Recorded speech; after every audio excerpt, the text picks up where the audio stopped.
This is my evangelism video, number 4, I believe. Just this week I got a chance to have dinner with my oldest daughter, and she's in the process of finishing up her student teaching. And she's a Christian. She's dating a guy who's a Christian. Unfortunately, they're living together. And I had talked with her a few days before us getting together, and mentioned how excited I am for them to finish up, for her to finish up school, because the deal was that they would be getting married once they both finished school, and putting an end to the continuing to live in sin. So when I did meet up with her, we did discuss this and a few other points, specifically how she didn't believe that her boyfriend was really born again or believing. We talked about the importance of being born again, how Jesus was very, very specific that unless you're born again you will not inherit the kingdom of heaven, and it was definitely an experience, not just a mental ascension or a believing in your mind that there's really a lot more that goes along with it. And she confessed that she didn't know that she was even born again.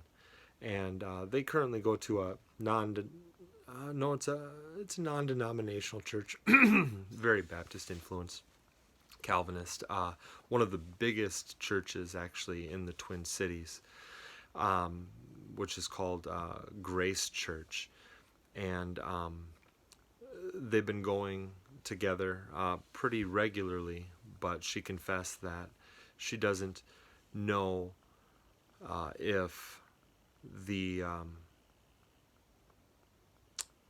if she's really ready to be all in with Jesus.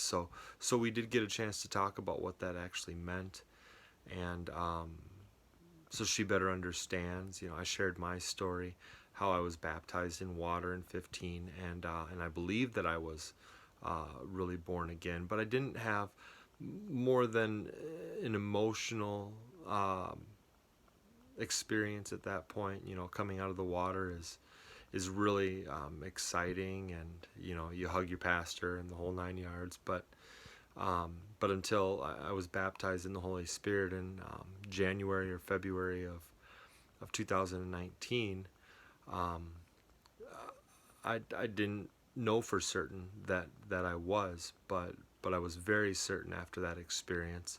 So I shared that experience with her. I talked about John Wesley, how he was part of the Holy Club, and him and George Whitefield, and they both came to terms with the fact that they weren't really born again, that they were understanding the doctrine, knowing the doctrine, but didn't really have that change where Jesus really entered into them, and they knew, like they know, that they were born again. So it was a very good talk with her, and I look forward to continuing to talk with her about that, hopefully soon, and that she will recognize that she can be ready whenever she chooses to be. So really exciting, since she's my daughter, and that means a lot to me. But yeah, so that was my most recent experience evangelizing, sharing truths with my biggest baby girl. So thank you so much. All right.